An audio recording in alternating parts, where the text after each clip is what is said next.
Ortho Ayurvedic oil and capsule. अब दर्द भी घुटने टेकेगा। ईरान में खामेनेई के अंतिम संस्कार में बेटे मोज्तबा नहीं पहुंचे। भारत से विदेश राज्य मंत्री मार्गरेटा और सैयद अता हसनैन समारोह में शामिल। महबूबा मुफ्ती, सलमान खुर्शीद और पवन खेड़ा भी मौजूद। ममता बनर्जी के हाथ से छिना टीएमसी का तृणमूल भवन। ऋतुव्रत बनर्जी ने कोलकाता ऑफिस को कब्जे में लिया। भाजपा अध्यक्ष बनने के बाद पहली बार यूपी के 2 दिवसीय दौरे पर नितिन नवीन। सीएम योगी संग बैठकें और संगठनात्मक चर्चाओं से यूपी चुनाव की रणनीति को मिलेगी धार।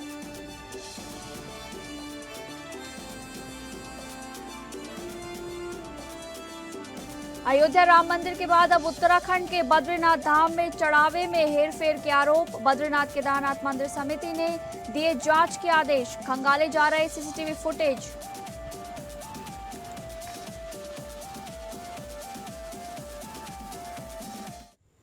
नमस्कार, आप सभी का बहुत बहुत स्वागत है टॉप अपडेट में। मैं हूं आपके साथ शालिनी राणा। शुरुआत करेंगे टॉप अपडेट की। ईरान के पूर्व supreme leader Ayatollah Ali Khamenei और उनके परिवार के सदस्यों की अंतिम विदाई की रस्में तेहरान के ग्रैंड मौसल्ला परिसर में शुरू हो गई है। खामेनेई के साथ उनकी पत्नी, बेटी, दामाद और 14 महीने की पोती को भी श्रद्धांजलि दी जा रही है, जहां मासूम पोती के छोटे ताबूत के पास उसकी तस्वीर भी रखी गई है। ईरानी राष्ट्रपति मसूद पेजेश्कियान और संसद अध्यक्ष मोहम्मद बागेर गालिबाफ और देश के शीर्ष सैन्य अधिकारियों ने भावुक होकर उन्हें श्रद्धांजलि अर्पित की। खामेनेई और उनके परिवार की 28 फरवरी को अमेरिका इजराइल के संयुक्त हवाई हमले में मौत हुई थी। 131 दिन बाद 9 जुलाई को उन्हें मशहद में सुपुर्द खाक किया जाएगा। अंतिम संस्कार में 100 से अधिक देशों के प्रतिनिधि शामिल हुए हैं। हालांकि रूस, चीन, भारत और तुर्की के शीर्ष नेताओं ने इसमें हिस्सा नहीं लिया। भारत की ओर से विदेश राज्य मंत्री पवित्र मार्गरेटा और बिहार के राज्यपाल सैयद अता हसनैन आधिकारिक प्रतिनिधि के रूप में मौजूद हैं। वहीं महबूबा मुफ्ती, सलमान खुर्शीद और पवन खेड़ा भी तेहरान पहुंचकर खामेनेई को श्रद्धांजलि अर्पित कर चुके हैं।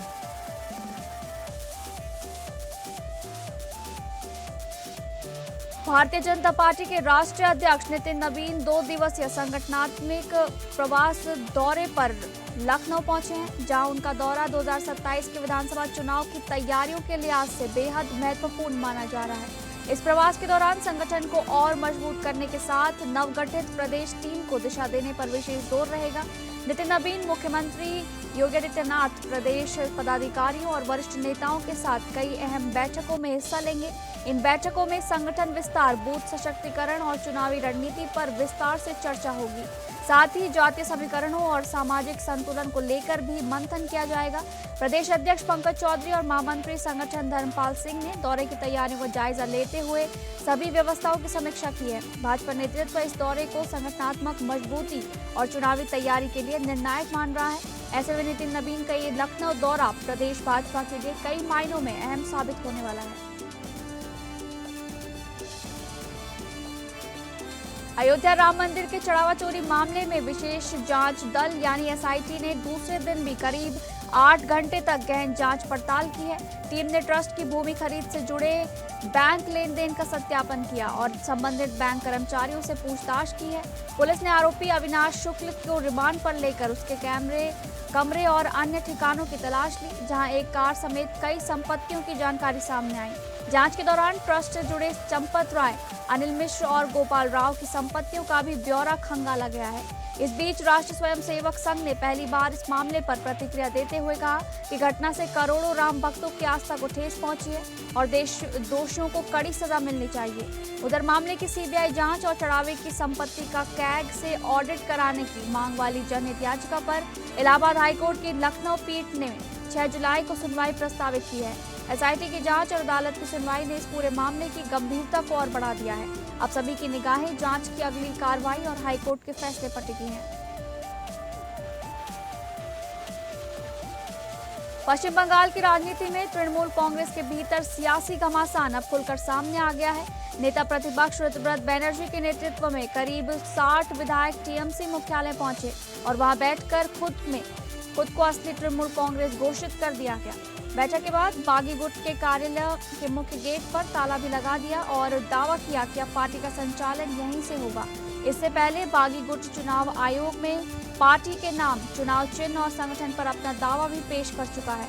उधर ममता बनर्जी समर्थक वरिष्ठ नेता कुणाल घोष जब मुख्यालय पहुंचे तो गेट पर ताला लगा होने के कारण अंदर नहीं जा सके। उन्होंने आरोप लगाया कि कार्यालय पर कब्जा प्रशासन और पुलिस की सहमति से कराया गया है तथा बागी गुट का दावा पूरी तरह निराधार है। विधानसभा चुनाव के बाद शुरू हुई अंदरूनी कलह अब पार्टी के अस्तित्व की लड़ाई का रूप ले चुकी है। झारखंड के मुख्यमंत्री हेमंत सोरेन शुक्रवार को अचानक दिल्ली रवाना हो गए, जिससे राज्य की राजनीति में चर्चाओं का दौर तेज हो गया है। उनके साथ उनकी पत्नी और गांडे विधायक कल्पना सोरेन तथा टुंडी विधायक मथुरा महतो भी मौजूद हैं। हालांकि इस दौरे के उद्देश्य या आधिकारिक कार्यक्रम को लेकर अब तक कोई जानकारी सार्वजनिक नहीं की गई है।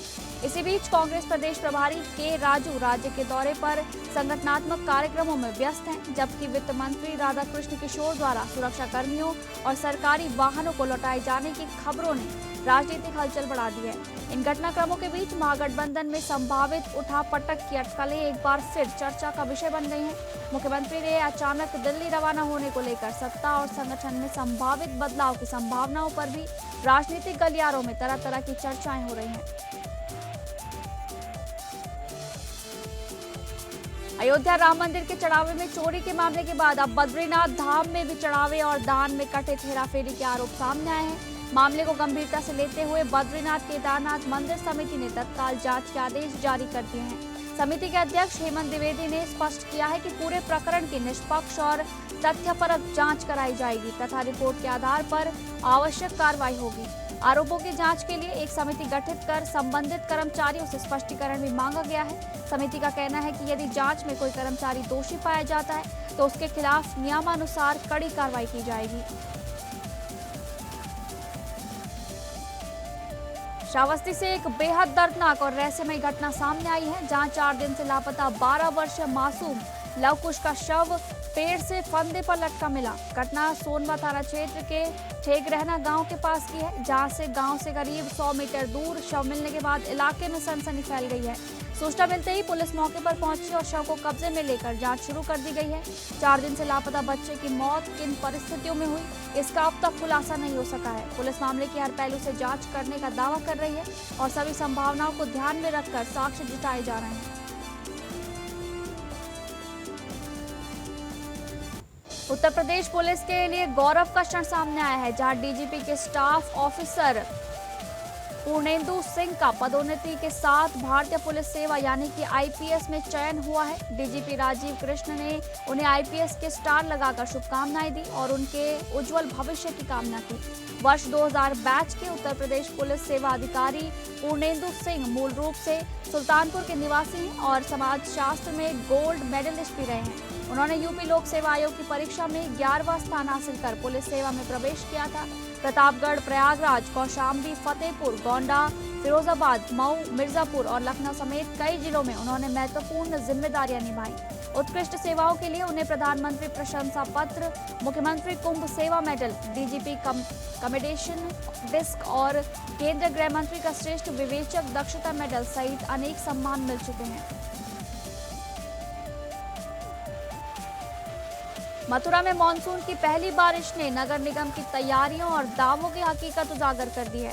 शहर के कई प्रमुख मार्गों पर भारी जलभराव होने से लोगों को आवाजाही में भारी परेशानी का सामना करना पड़ा। सड़कों पर भरे पानी के बीच वाहन चालकों और राहगीरों को जोखिम उठाकर निकलना पड़ा। जल निकासी व्यवस्था की पोल खुलने से नगर निगम के दावों पर सवाल खड़े हो गए हैं।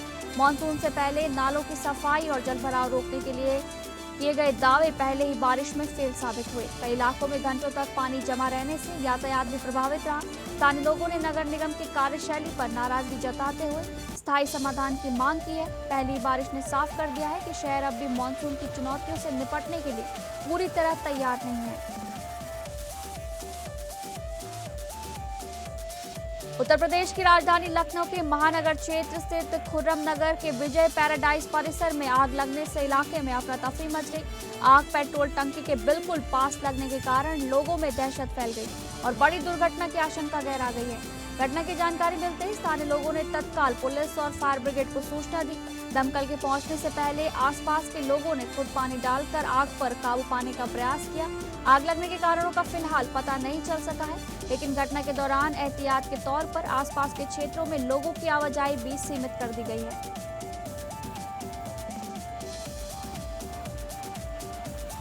कन्नौज के तालग्राम थाना क्षेत्र में हुए दर्दनाक सड़क हादसे ने पूरे इलाके को झकझोर कर रख दिया है। आगरा लखनऊ एक्सप्रेसवे के पास निकवा गांव के सामने फोटोग्राफी का काम करके लौट रहे चचेरे भाई सौरभ और अवनीश की बाइक सड़क किनारे खड़े ट्रक से टकरा गई, जिससे दोनों की मौके पर ही दर्दनाक मौत हो गई।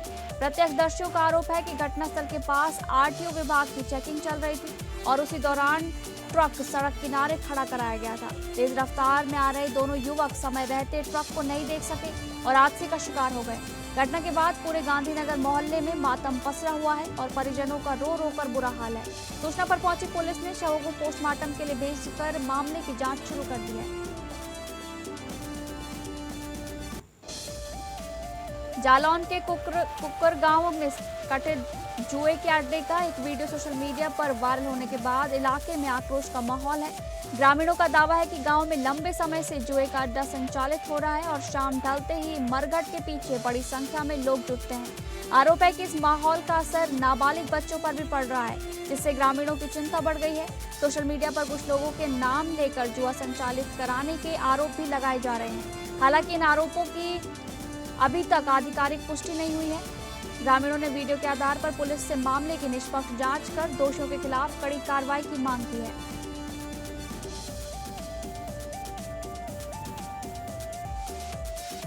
बदायूं के दातागंज थाना क्षेत्र में पुलिस और 25,000 रुपए के इनामी बदमाश सनी सैनी के बीच मुठभेड़ हुई, जिसमें आरोपी के पैर में गोली लगने के बाद उसे गिरफ्तार कर लिया गया है। ये मुठभेड़ बेला डांडी पुल के पास वाहन चेकिंग के दौरान हुई, जब बदमाश ने पुलिस टीम पर हमला करने का प्रयास किया। जवाबी कार्रवाई में सनी सैनी घायल हो गया, जबकि मुठभेड़ के दौरान एक सिपाही भी घायल बताए जा रहे हैं। गिरफ्तार आरोपी कासगंज जिले के सोरो का रहने वाला बताया जा रहा है। पुलिस के मुताबिक सनी सैनी जहर खुरानी जैसी वारदातों में भी वांछित था।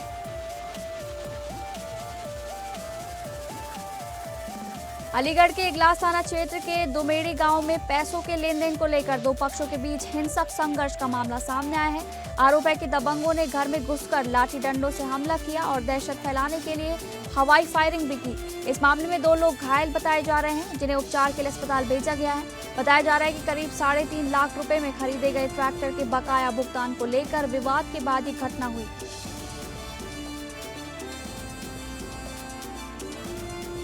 अयोध्या विकास प्राधिकरण कार्यालय में उस समय अफरा तफरी मच गई जब भवन की सीढ़ियां अचानक भरभराकर टूट गईं। घटना के समय नगर विधायक वेद प्रकाश गुप्ता और महापौर महंत गिरीश पति त्रिपाठी कार्यालय में मौजूद थे। कुछ ही देर पहले कोचिंग और लाइब्रेरी संचालकों के साथ बैठक समाप्त हुई थी, जिसमें बड़ी संख्या में लोग शामिल हुए थे।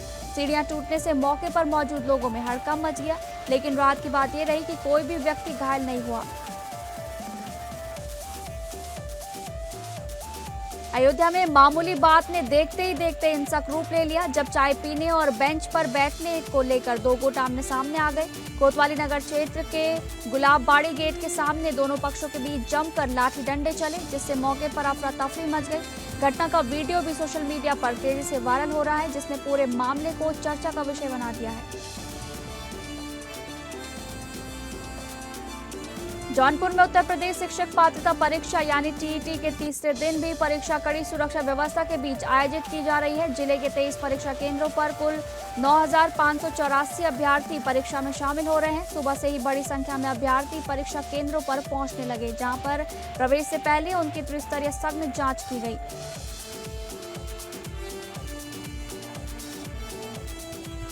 अभिनेत्री तमन्ना भाटिया और विश्व प्रसिद्ध के-पॉप ग्रुप ब्लैकपिंक की स्टार सिंगर लीजा का एक वीडियो सोशल मीडिया पर तेजी से वायरल हो रहा है। बैंकॉक में आयोजित एक कार्यक्रम के दौरान दोनों ने साथ में कैमरे के सामने पोज दिए और मुस्कुराते हुए बातचीत भी की। वीडियो में लीजा का हाथ जोड़कर नमस्ते करना फैंस को बेहद पसंद आ रहा है और उनकी सादगी की जमकर तारीफ हो रही है। सोशल मीडिया पर कई यूजर्स दोनों के बीच किसी संभावित प्रोजेक्ट की भी अटकलें लगा रहे हैं। वहीं तमन्ना के लुक और उनकी खूबसूरती की भी फैंस जमकर सराहना कर रहे हैं। आलिया भट्ट और शार्वरी बाग की बहुप्रतीक्षित एक्शन थ्रिलर फिल्म अल्फा ने रिलीज के पहले ही दिन बॉक्स ऑफिस पर दमदार शुरुआत की है। फिल्म ने घरेलू बॉक्स ऑफिस पर 9 करोड़ 25 लाख रुपए की नेट कमाई करते हुए शानदार ओपनिंग दर्ज कराई है। वहीं भारत में फिल्म का ग्रॉस कलेक्शन 11 करोड़ 10 लाख रुपए रहा, जबकि दुनिया भर में पहले दिन 16 करोड़ 10 लाख रुपए का कारोबार किया गया।